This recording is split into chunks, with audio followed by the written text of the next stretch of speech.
कनक आज सुबह से ही बहुत उदास और परेशान थी। माँ के बार बार पूछने पर भी उसने कुछ नहीं बताया। वो अपने कमरे में सुबह से ही घुसी हुई थी। आज उसने अपना फोन भी बहुत ज्यादा इस्तेमाल नहीं किया था। दोपहर का समय था। घर में लंच की तैयारी चल रही थी।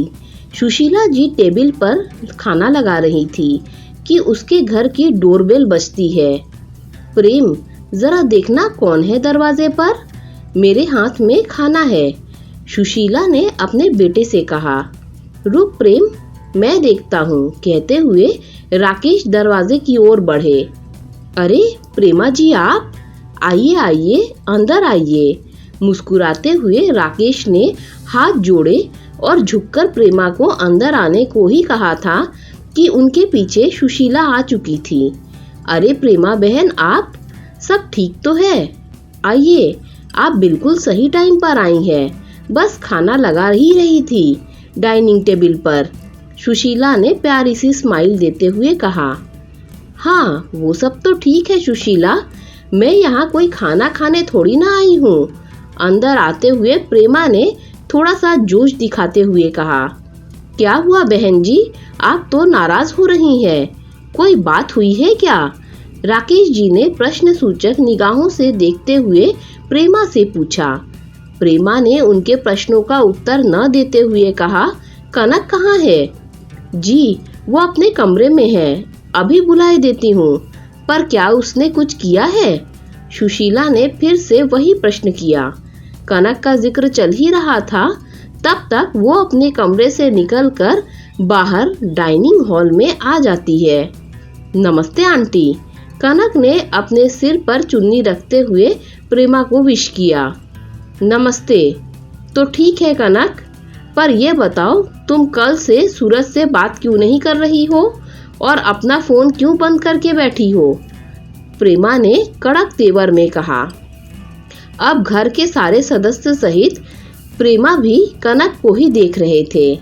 देखो, सूरज बहुत ही इमोशनल और हठीले स्वभाव का लड़का है। अगर तुम दोनों के बीच कुछ हुआ है तो तुम अपनी ओर से सॉरी बोल के रफा दफा कर दो। मैंने तुम दोनों की सगाई के बाद शादी में 4 हफ्तों का टाइम इसीलिए रखा है ताकि तुम दोनों आपस में बातें कर सको, एक दूसरे को जान सको। इसीलिए नहीं कि रोज रोज मुंह फुला के गुस्सा करके बैठ जाओ। कनक, क्या हुआ है? और प्रेमा आंटी सही तो कह रही हैं। अरे छोटे मोटे झगड़े तो अक्सर होते ही रहते हैं कपल्स में। अब हमें ही देख लो, शादी के इतने दिनों बाद भी तेरी माँ मेरे से रोज झगड़ा कर ही लेती है। फिर भी मुझे सॉरी बोल मामला रफा दफा करना ही पड़ता है।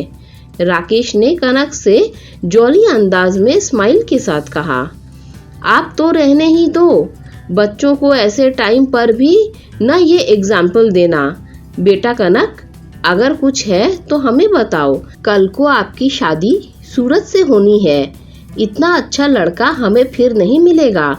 प्रेमा दीदी सही कह रही हैं। सुशीला ने भी कनक को समझाने की कोशिश की। कनक, हम तो अपनी दोनों फैमिली के भले के लिए ही कह रहे हैं। शादी के इनविटेशन कार्ड तक बट चुके हैं, सारे रिलेटिव्स को पता चल चुका है। अब अगर कुछ होता है तो क्या कह के उन्हें मना करेंगे? ये हमारी दोनों फैमिली की नाक का सवाल है। और अब प्रेमा ने सुशीला की ओर देखा। सुशीला, मैंने तुम्हारी बात पर भरोसा करके अपनी दोस्ती को रिश्तेदारी में बदलने की कोशिश की, लेकिन ये कनक तो कल से सूरज से नाराज होकर बैठी है। वो कह रहा है, माँ तुमने न जाने कैसी अनपढ़ टाइप की लड़की ढूंढी है मेरे लिए। अब तो तू जानती है सुशीला, मेरा सूरज बाहर पढ़ा लिखा है और ऊपर से थोड़ा हठीला है। अगर उसने एक बार मना कर दिया तो फिर अपने बापू की भी नहीं सुनेगा। इसे उसे सॉरी बोलकर मनाना तो पड़ेगा। अब कनक कुछ बोलती इससे पहले ही वहाँ बैठी कनक की छोटी बहन डॉली बोल पड़ी। दीदी क्यों सॉरी बोलेगी जब उनकी कोई गलती ही नहीं है? सॉरी तो आपको और आपके बेटे सूरज को बोलना चाहिए। डॉली की बात सुन के सब हक्के बक्के और हैरान होने लगे। क्यों डॉली, ये क्या कह रही है तू? हाँ, मैं सही कह रही हूँ। कल रात को सूरज जी वीडियो कॉल पर दीदी को सारे कपड़े उतारने और उनकी न्यूड फोटो भेजने की डिमांड कर रहे थे। और जब दी ने ये सब करने से मना कर दिया तो अनपढ़ गंवार का ठप्पा लगा के मुंह फुला लिया। यही पढ़ाई की है क्या उन्होंने बाहर जाकर? डॉली ने रौब झाड़ रही प्रेमा को उल्टा कटघरे में खड़ा कर दिया। नहीं नहीं, ऐसा नहीं है, तुम शायद गलत समझ रही हो। वो क्या है कि सूरज जरा मॉडर्न टाइप का लड़का है तो बोल दिया होगा, इसमें कौन सी बड़ी बात है। और वैसे भी आजकल तो ये सब नॉर्मल हो गया है। सोशल मीडिया के ज़माने में प्रेमा ने झूठ मूठ की सफाई देकर अपने बच्चों को बचाने की कोशिश की। अभी तक शांत और माँ के गले लग गई थी। आप सही कह रही थी प्रेमा जी कि ये हमारे दोनों परिवार के लिए इज्जत और नाक का सवाल है।